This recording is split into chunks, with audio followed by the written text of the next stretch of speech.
I'm January the artist, and welcome to Get to Know Me. Simulations of you keep me up all through the night. Now that I finally met you, I love everything you do, everything you.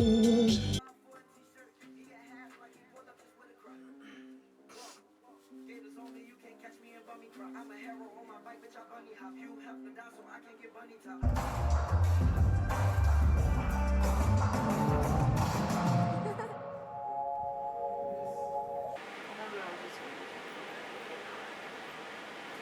Is my hair moving?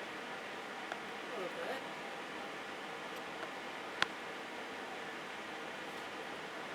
Yeah. I wish I knew how to vote.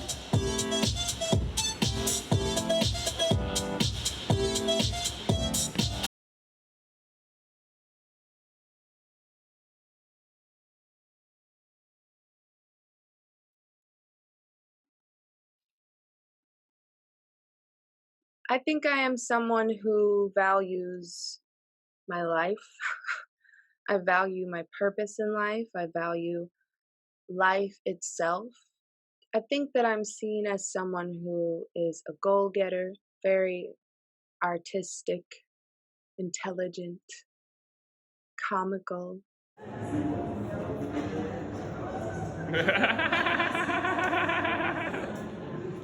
weirdo. Boom, you see the red light, you know it's recording. I think that I'm someone who is very fun to be around, sees the positive in things a lot. I'm able to detach myself from situations and look at them as a third party, as the bird in the air, as the fly on the wall. It's important to be able to step outside your shoes and put yourself in the shoes of the person that you can't understand in that moment. I think that I am someone who's able to do that. I'm someone who can always find comedy in things. I think that I'm someone who is able to shed light on the darker side of things and make it copable, dealable. I think that I'm someone who is a logical thinker. I think I'm somebody who knows my limits.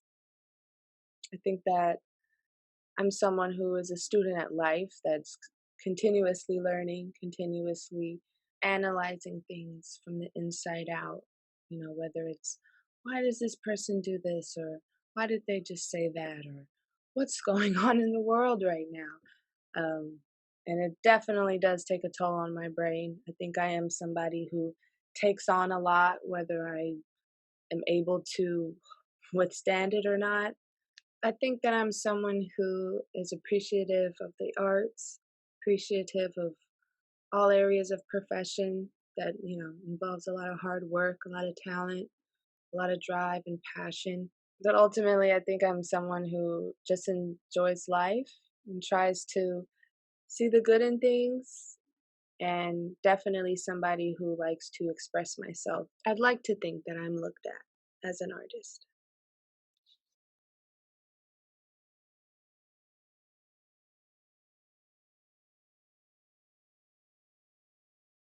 I discovered my voice at a fairly young age. My mother used to play music around the house, when we were just cleaning up the house or just to enjoy it, putting music videos on. She would tape them and we would just watch them. It was a really good time for music.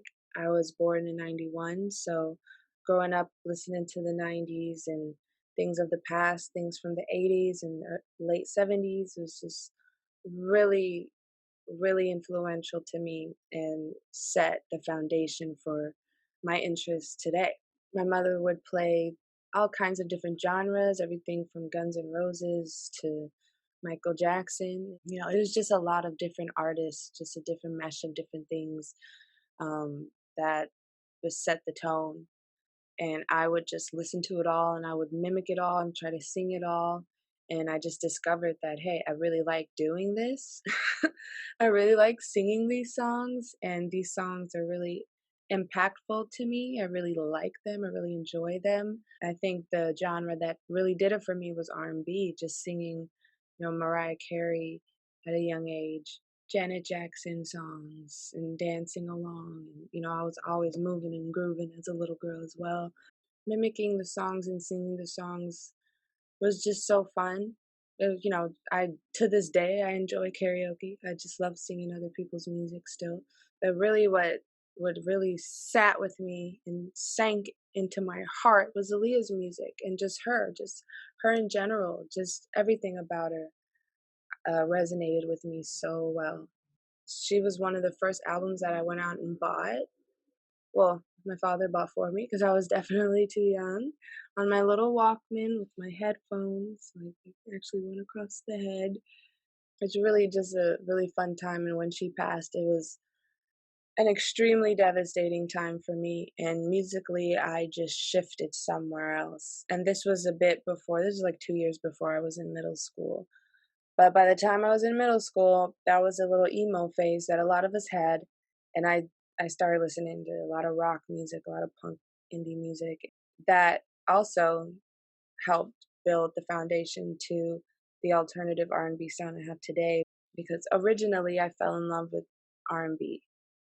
I loved R&B music. After Leah passed, I was I honestly say I was musically lost. I really didn't know what to listen to. I started listening to Avril Lavigne. I remember she came out, the Skater Boy, and Complicated is such a good one.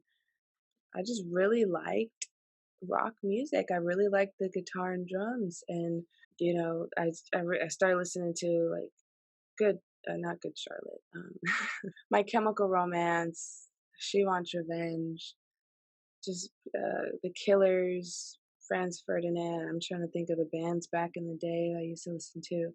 And that just kind of opened the door to what I listen to today.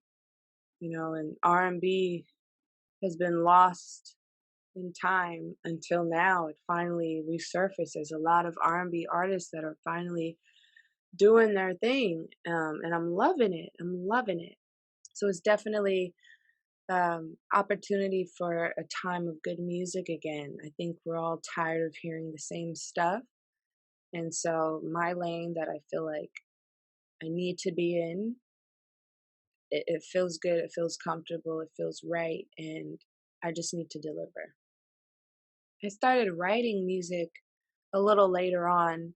I was given a karaoke machine for Christmas one year, and came with the little microphone obviously, and I would sing into that, and you could put the little tape in there and record yourself.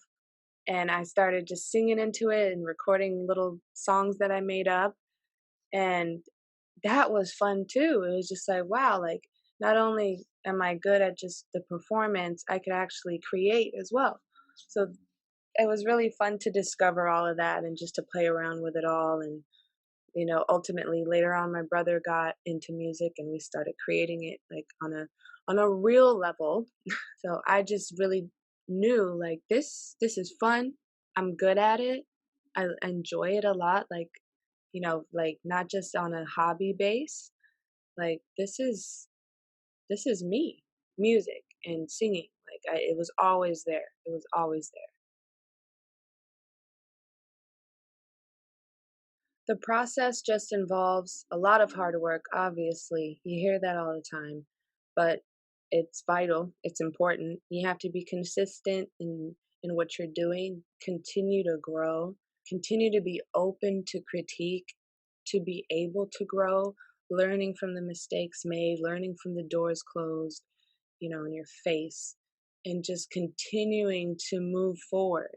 I think that is key for the process. Obviously, with the moving forward involves pumping out the content that you're creating in the area that you're making it in. Being an alternative R&B singer, I've set a lane for myself, but not to be limited to that lane. Right now, I'm working on a lot of music that is stepping into slightly different genres, but still staying true to my sound. Just showing the versatility because, within your process, you got to show what you're able to do beyond the creation. You can create, but you got to be tactful in what you're creating, what you're putting out there, how you look, the punctuality and the strategy behind it all. It all has to be, it all has to make sense, and it all has to be appealing. You have to draw in a crowd. I'm kind of preaching right now, but the process is really important. It really matters, and it's not so much as how you start, it is how you finish. But there is a journey in between.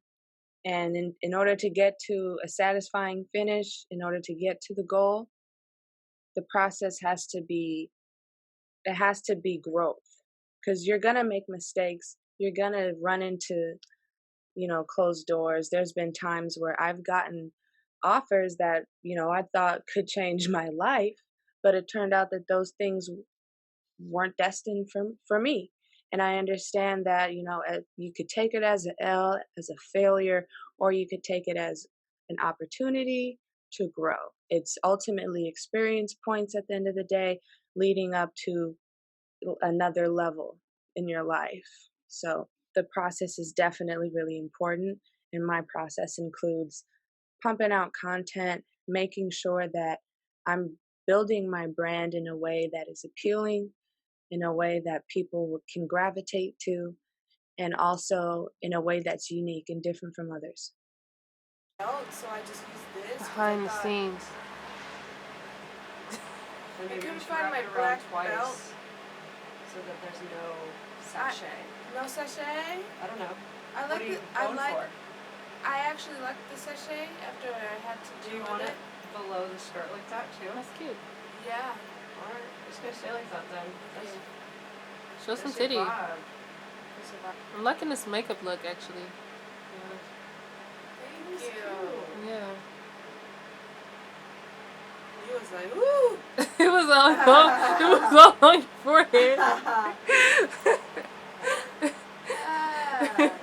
She's like, I like this. I said, oh. That was really good. That was really good.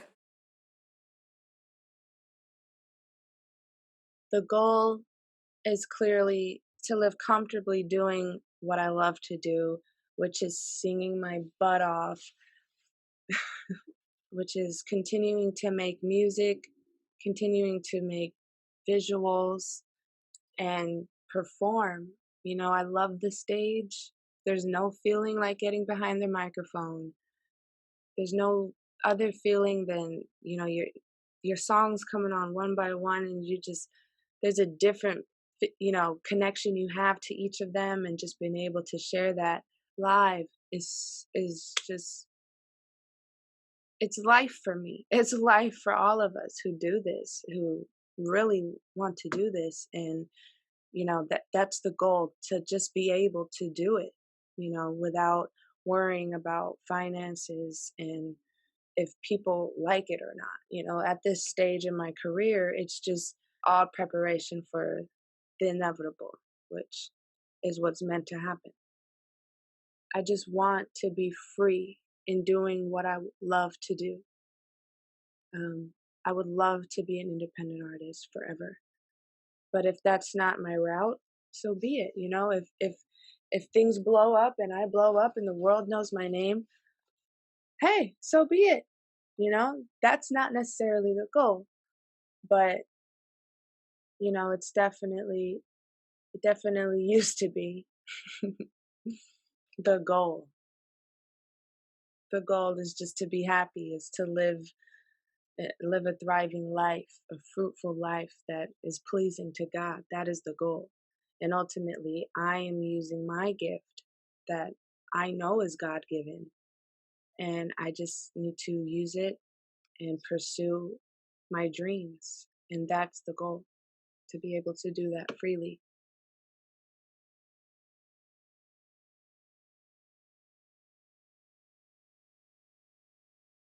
I want to be remembered as someone who never quit, as someone that you can always count on, as someone that you love to be around, as someone whose music you love, as someone that you respect for their art, for their passion, for their mind, for their insight, for their love. I want to be remembered as a living legend, you know, and not even in a mournful sense, not even like after death. Like when people think of me, I want them to think highly. I want them to think happy thoughts. I want a smile to come on their face when they think of me. All this hate in the world, all the negativity, all the shade, you really wonder why. There's a lot of people who put that in the world, and if they get it back, that's what they deserve. But when you don't put that in the world and it comes to you, it's mind-boggling. It really is mind-boggling. Forget the racism, forget the hate, forget the discrimination, forget the misogyny, forget it all on all levels. People say love wins, but it's not winning. It's not winning. It's not. And I just want people to love me. I really do. Thank you for watching Get to Know Me. Thanks for getting to know me. I am January the Artist. You can find me at januarytheartist.com, at January the Artist on all social media, except for Twitter. It's too long, so I'm Janu the Artist on Twitter. Thank you. Follow me and subscribe to everything. Subscribe to the channel you're watching this on. Give me a like. Give me a share. Because everybody needs to know. Let's all get to know each other, okay? Thank you.